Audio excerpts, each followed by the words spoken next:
In 53 years of medicine, I have held the hands of over 200 people in their final moments, and almost every single one of them said the same thing. Not, "I wish I had worked harder." Not, "I wish I had more money." They said, "I wasted it." My name is Dr. James Mitchell. I am 81 years old. I have worked in emergency rooms, oncology wards, and family medicine. And today, I am going to tell you things that no one in your life has had the courage to say to you, because I have nothing left to lose, and you still have everything. I graduated from Johns Hopkins School of Medicine in 1968. I was 26 years old. I thought I knew what suffering looked like. I had read every textbook. I had passed every exam. Nothing prepared me for the first time I watched a man die alone in a hospital room at 2 in the morning, while his family was asleep at home, assuming he would make it to morning. He didn't, and no one was there. That was the first night I understood that medicine is not really about bodies. It is about time. It is about choices. It is about what we do with the years we are given. I have seen the poorest man die peacefully, surrounded by love, and I have seen a billionaire die terrified, completely alone. What I am going to share with you today is not medical advice. It is something far more important than that. It was a Thursday night, February. I was working a late shift in the emergency room when they brought in a 22-year-old man. His name was Daniel. He had been in a car accident. He was driving home from a party, sober, as it turned out. The other driver was not. Daniel was athletic. He was handsome. He had started his own small business just 6 months earlier. His girlfriend had told me in the waiting room that he had been talking about proposing to her at Christmas. He died at 3:47 in the morning. I remember walking out to tell his mother. She was sitting in the waiting room with her coat still on, the coat she had grabbed in a panic when the hospital called. She hadn't even zipped it up. She looked at my face before I said a single word, and she made a sound that I still hear sometimes when the house is quiet. Now, I am not telling you that story to make you afraid of dying. I am telling you that story because of what happened the week before Daniel died. His girlfriend told me everything in that waiting room while she waited for news. She said Daniel had been exhausted for months, overworking, skipping meals, not sleeping, telling himself he would rest. When things calmed down, he had not spoken to his father in over a year. He kept saying he would call him when the time was right. He never got later. If you are between 15 and 30 years old right now, you are living in the most dangerous illusion that exists, the illusion that you have unlimited time. You do not feel that way consciously, but you act that way every single day. You put off the apology. You postpone the dream. You delay the doctor visit. You tell yourself you will get serious when you're older. I have watched enough young people die to know something that your youth does not let you feel yet. Your life is already in motion. It is not waiting for you to be ready. Stop performing your life for other people. At 22, most people are terrified of what others think of them. They choose careers to impress parents. They stay in relationships out of fear of loneliness.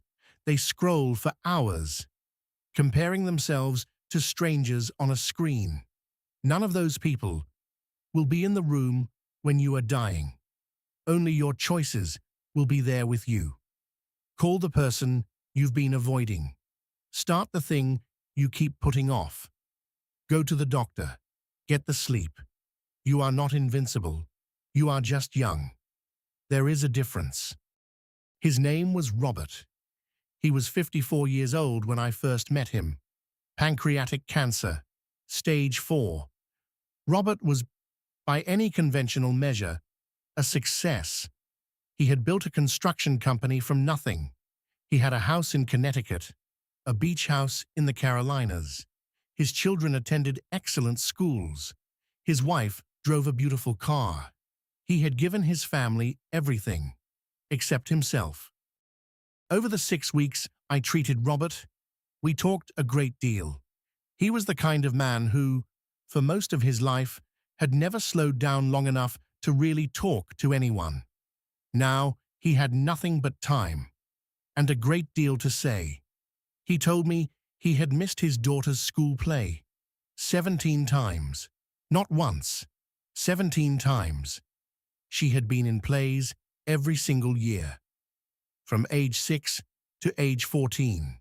He had seen one. He told himself he would watch the recordings. Later, he never did. His son had stopped calling him. Not out of anger, out of habit. They had spent so little time together that his son had simply learned to not expect him.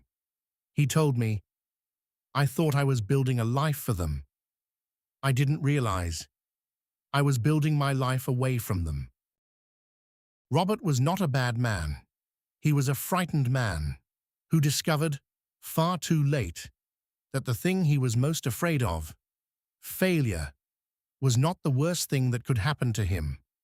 Being a stranger to his own children was worse. Being a ghost in his own marriage was worse. Lying in a hospital bed, realizing that in 54 years he had never once, not once, sat down with his daughter and simply asked her, "Who are you? What do you dream about? What are you afraid of?" That was worse than anything. If you are between 30 and 55 right now, I need you to stop moving for just a moment. And hear this, the most dangerous thing in your life is not stress. It is not your diet. It is not even your lack of exercise. It is the quiet erosion of your most important relationships, happening right now while you are busy doing important things. Your children will not remember your salary. They will remember whether you showed up. Your spouse will not remember the vacations you paid for. They will remember whether you were present on a Tuesday evening when nothing special was happening. Your health is compounding silently. Every year you ignore it. The debt grows. I have watched men drop dead of heart attacks at 47 who had been about to start exercising for a decade. Do not wait for a diagnosis to start living like you want to survive. And this is the hardest one. If your career is the most interesting thing about you, something has gone wrong. You are not your job title. Your family does not need your resume. They need you, all of you. The tired, uncertain, vulnerable you that you show no one. Show them that person while you still can. Her name was Eleanor. She was 78 years old. She had lived, by her own words, a perfectly fine life. She had not suffered greatly. She had not been abused or abandoned. She had not experienced catastrophic loss. She had been perfectly fine. And yet, in the last 3 days of her life, she cried more than most patients I have ever seen. I finally asked her, gently, what was causing her so much pain. She was quiet for a long time. Then she said, I was always waiting for my real life to begin. And now I understand. It already happened. While I was waiting. Eleanor had spent decades waiting until the children were older, waiting until they had more money, waiting until she felt more confident, waiting until the timing was right. The trip to Ireland she had dreamed of. Her entire life. She never went. Not because she couldn't afford it. In her last years, she could have gone easily. She just always found a reason to wait.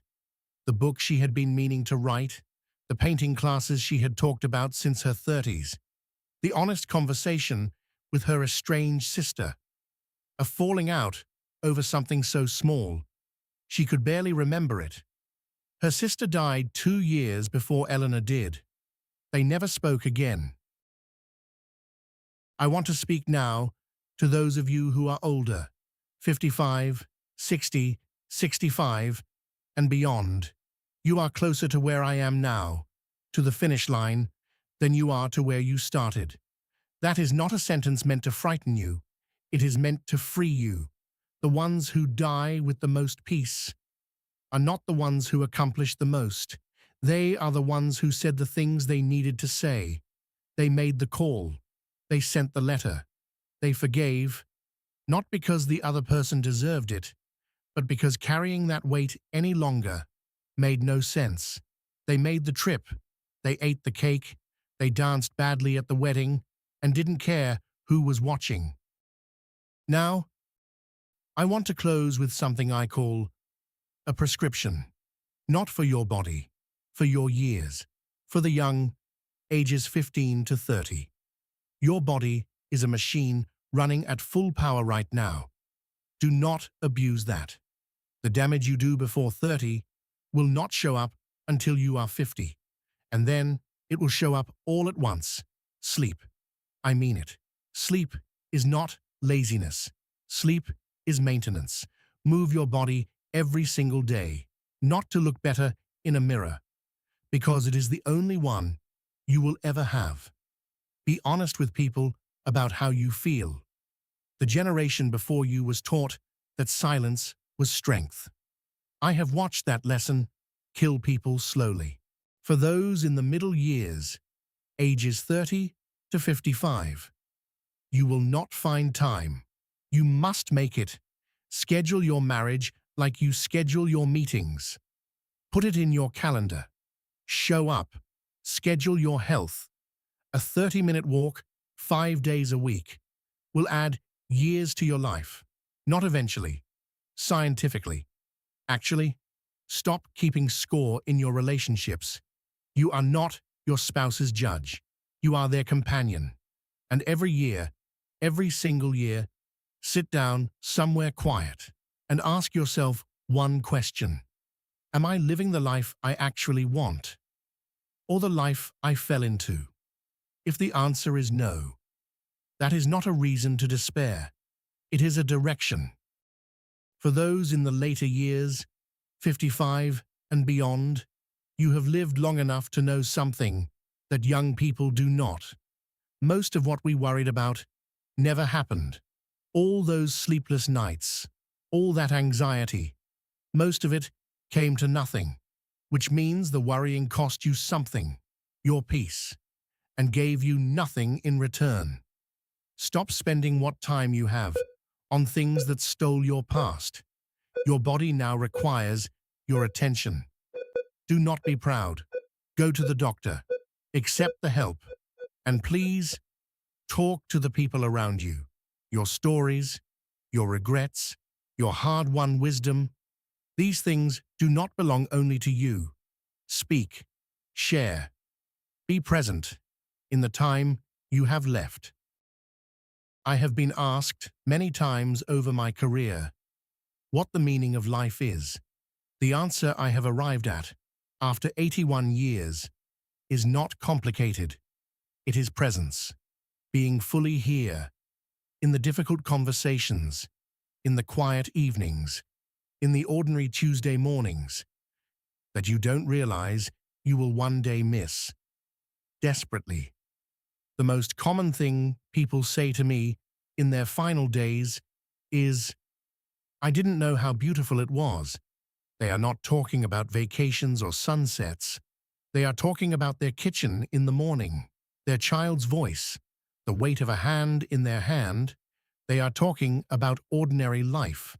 The very thing most of us spend our lives trying to escape is the very thing we die, wishing we had savored. You are watching this right now. That means you are alive. That means it is not too late. Go live your life.